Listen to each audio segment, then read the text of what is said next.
Essa semana passada teve aqui conversando comigo o Ciro. Não sei se você chegou a ver alguma coisa, saiu coisas... Eu vi, sobretudo quando ele perdeu um pouco as estribeiras ali, né? Mas ele deu uma das frases que ele disse, que eu acho que inclusive foi meio descontextualizada, a imprensa deu uma pesada também, que ele falou que iria mais 100 vezes para a França para não votar em bandido.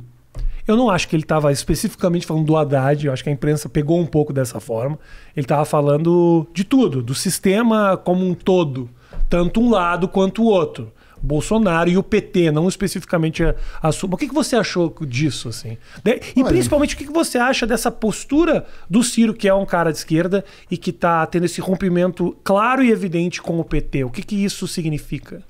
Porque é uma força. O cara tem os seus 12% no final de uma eleição também. Sim. Fixos. Essa base é de mais de 10%. Então, assim, também é uma força. Olha, eu acho que se você me der um tempinho, eu acho que vale a pena explorar isso que você está perguntando, porque, em primeiro lugar, deixar claro que não só eu nunca ofendi o Ciro, como eu nunca vou ofender. Segundo, que eu dei o benefício da dúvida, como você colocou, eu vi a entrevista e dei o benefício da dúvida. Agora, ele tem sido deselegante, com uma frequência enorme, né? Eu não sei se por orientação do marketing ou se ele é mesmo uma pessoa que oscila muito. Mas eu acho que o Ciro oscila tanto do ponto de vista ideológico quanto do ponto de vista emocional.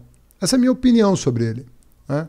E não estou querendo ofender ninguém e nem retrucar o que ele falou quando você o entrevistou. Eu estou dizendo que é um tipo de conduta, né, que, olhando mais a longo prazo, a gente vê uma certa instabilidade ideológica e, eu diria, um pouco emocional também. Então, a todo momento ele está justificando, lembra quando eu xinguei aquele jornalista? Se você pegar todo o cenário, não era bem aquilo. Então você sempre tem que dar para o Ciro uma canja, sabe? Não foi bem aquilo que ele quis dizer, nunca é exatamente aquilo, sabe? Você veja o seguinte, eu tenho 20 anos de vida pública, né? Eu comecei minha vida pública em 2001, para ficar 3 anos, mas daí a coisa foi evoluindo, fui nomeado ministro, fui eleito prefeito, acabei ficando. A vida também te leva para as coisas, né? Não é só você que decide o que fazer da vida. Mas eu não me sinto um político profissional, né? Eu me sinto um acadêmico, um sujeito que gosta de ler, escrever, dar aula. Você sempre disse isso, você é um cara mais do projeto do que da... Sempre fui de projeto. Gosto de projeto nacional, gosto de pensar grande. Acho que esse país tem um potencial. Mas, assim, tem uma coerência nas coisas que eu faço na vida, né? Mesmo quando as pessoas não entendem num primeiro momento, elas vão acabar entendendo num segundo. Então, quando eu falei, olha, eu vou ficar aqui do lado do Lula, porque eu sei que esses processos são fraudados, e todo mundo fala, pô, mas você está colocando a tua respeitabilidade em jogo. Eu falei, eu colocaria a minha respeitabilidade em jogo se eu não fizesse aquilo que a minha consciência manda. Mas se eu estou fazendo uma coisa que a minha consciência manda, um dia a verdade vai prevalecer. Eu não vejo essa firmeza no Ciro, né? Então é uma pessoa que está a todo momento mudando de partido, a todo momento mudando de discurso. Então eu me pergunto, assim, eu até gostaria de, sei lá, trocar isso com você. Por favor. O Ciro votou no Lula no segundo turno de 2002, no primeiro turno de 2006, votou na Dilma no primeiro turno de 2010, no primeiro turno de 2014. O que aconteceu, então? Entende? Do que... Entendo. Ele é cúmplice de tudo que o PT... Do que nós estamos falando, entendeu? Olha, Haddad, eu, no auge da minha limitação intelectual, vou te dar a minha opinião. Eu sinto o seguinte... principalmente numa eleição como o Bolsonaro, não falo especificamente do Ciro, estou falando que passa na cabeça da população. Existe uma boa parcela da população que olha o PT como grande vilão do país.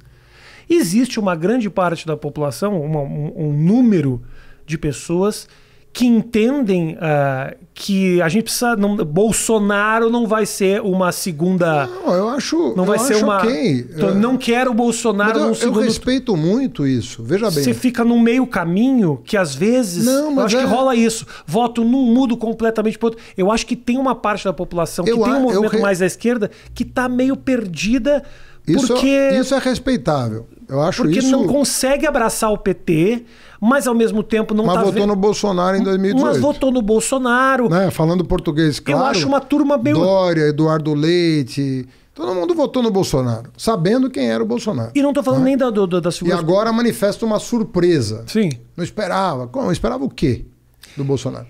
Eu entendo e respeito. O que eu tô querendo dizer é o seguinte. Você tem que ter coerência. Sabe? Você tem que ter coerência. Pô, é o que eu tô falando. Eu tenho 20 anos. Pega qualquer frase minha, eu justifico. Em 20 anos eu passei 7 anos na frente de um dos maiores ministérios da República, dando entrevista toda semana. Pega uma frase minha. Eu escrevo artigo de jornal, eu escrevo artigo de revista, eu escrevo artigo acadêmico. Pode pegar a minha vida inteira e me cobrar as coisas que eu assinei, que eu disse, que eu falei. Tem uma coerência. Agora, quando a pessoa começa a falar coisas que eu não consigo enxergar, qual a coerência do que ele está falando? Qual a coerência de uma pessoa que votou 4 vezes no PT, 2, 6, 10, 14... Não estou dizendo que ele não pode e não é legítimo que ele concorra, mas o discurso não pode ser totalmente incoerente com a prática dele até ontem. Entendeu? É isso que eu acho que assim, um homem de Estado, na minha opinião, eu sempre tive essa coisa na cabeça. Um homem de Estado está lidando com valores muito importantes, né? E um deles é firmeza de caráter, é coerência. É você falar uma coisa e responder por ela depois. É você fazer uma coisa e responder por ela depois. É aquela firmeza que você, sei lá, vem até de casa, né? Vem da tua formação, né? A coluna vertebral, o fio do bigode, a palavra empenhada. Eu não sei, cara. Eu sou filho de um agricultor. Meu pai veio da roça no Líbano, com 24 anos, foi para o interior de São Paulo, passou mais 5 numa cidade de 10 mil habitantes. Chegou na capital com 30 anos de idade, conheceu minha mãe e eu tô aqui. Cara, o que eu aprendi com ele é outra coisa. Eu aprendi o seguinte, sabe aquela coisa do cara falar e ponto. Falou, tá falado. Isso não significa não errar. Não tem nada a ver com ser perfeito. Mas será que o erro não pode ser um pouco essa incoerência? A incoerência também é um erro. O cara que vota num vota no outro. Muda mas de então ideia. Assume que tá sendo incoerente. Não tem problema. Assume. Nada contra a pessoa. Eu tô sendo incoerente em falar o que eu sou. Mas eu errei. Eu errei de apoiar o PT 4 vezes. Eu errei. Agora ele está elogiando o Fernando Henrique. Rapaz, o que esse cara já falou do Fernando Henrique em público? Não é nos bastidores, não. Agora virou... Meu Deus do céu.